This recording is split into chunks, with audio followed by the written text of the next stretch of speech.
French food is often at its best when it's simple. 6 ingredients: potatoes, milk, cream, butter, salt, pepper. That's it. Makes one of the best dishes you've ever had.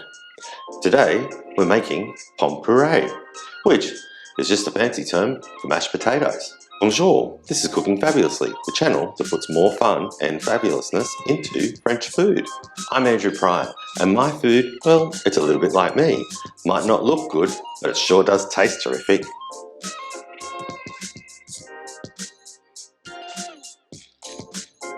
The ingredients for my Pomme Purée are 500 grams of potatoes. You want to ask whoever supplies you with potatoes, whether it be the fruit and veg store or if you're at the supermarket, ask Google, what are the best potatoes for you to use for the mashed potato that you want to make? Or sorry, Pomme Purée that you're making. You'll also need 100 mils of cream, 50 mils of milk, 200 grams of unsalted butter, pepper, salt. That's it. But it's all about the technique. That's what it's going to get you a terrific Pomme Purée, the technique.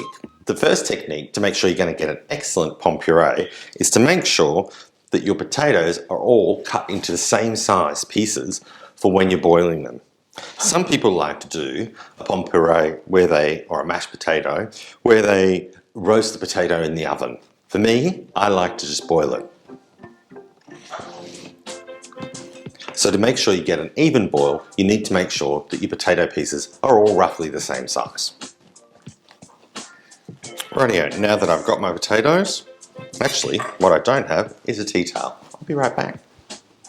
Actually, what I don't have is a nice clean tea towel. I'll be right back. Well, I hope it's clean. Looks clean. We want to put our potatoes in our pan here, water and all. Just going to splash. And then we want to place this on a high heat and bring those potatoes to the boil. Once you've brought them to the boil, we want to cook them for between 8 to 10 minutes, depending on what size potatoes that you've got. Just as soon as you can put a knife through them without any resistance, then they're done.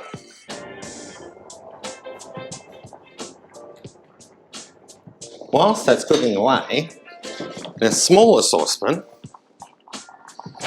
I'm going to add my butter, the cream, oops, and I'm going to spill it all over the place, can't see, because I'm rapidly boiling away, and the milk. Oh, sorry, that was the cream. The other one that I spilled everywhere was the milk. Turn that on, low to medium heat to melt the butter. This is our second technique. By combining the butter and milk and cream together on the heat, when you add it to the hot potatoes, that's going to make you get a really creamy consistency. That's a tip I learned from a French chef. Now I'm just going to take my potatoes. Nope, still got a bit of resistance. So I'll just learn to be a bit patient. Once the butter's just melted below where the milk and the cream is, turn it off. The residual heat will continue to melt that butter. Now with my potatoes, just gotta check them. Oh, and if I could see. Oh, and if I could get one. Oh, there you go. Oh, no. Can't see and I can't get it in, but I can feel that it's just going in now with just slightest bit of resistance. Just about done. I'm going to finish it off by placing the lid on and turning it off its heat. That's it. Leave it there on the stove for 5 minutes and then come back and the potatoes will be done. Our butter, milk and cream mixture is ready. I've got our potatoes. They're all done. I'm just going to strain them into this. This is a moulin.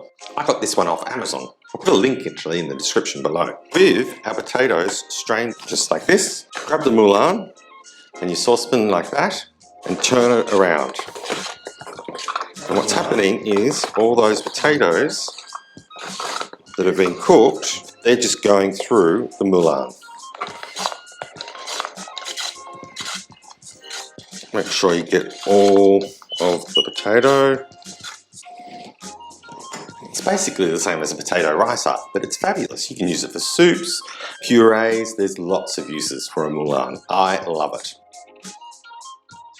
So you just want to give it a bit of a stir with a whisk. We're still off the heat. Potatoes going everywhere because I didn't use a pot that was big enough, but look, lessons learned.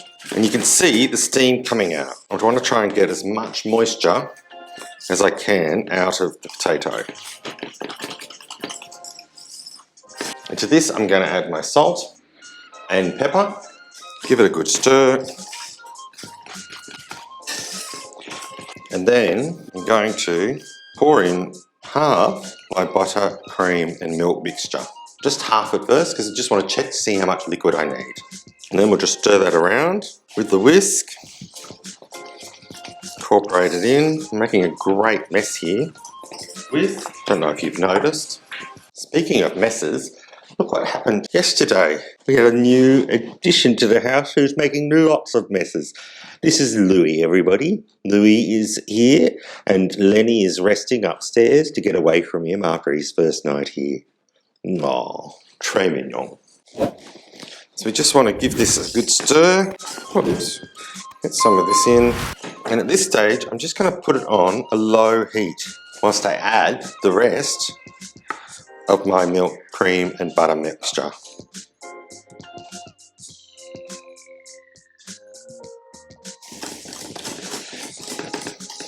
Joel Robuchon once said that his pomme puree had more butter than potato. Actually, I'm going to add the rest of this. Perfect. There we go, give it a good whisk. Make sure that you get loads of it all over the stove. That's how you know you've done a good job. You're almost getting ribbons on it like you would a creme pat. But instead it's a pomme puree.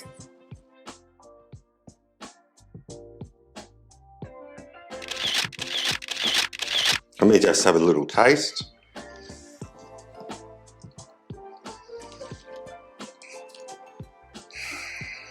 Just delicious. This is going to be a great accompaniment to my boeuf bourguignon, which, if you haven't seen yet, the recipe is just up here, or down here, or maybe it's down there. Now it's time to eat. Or I could just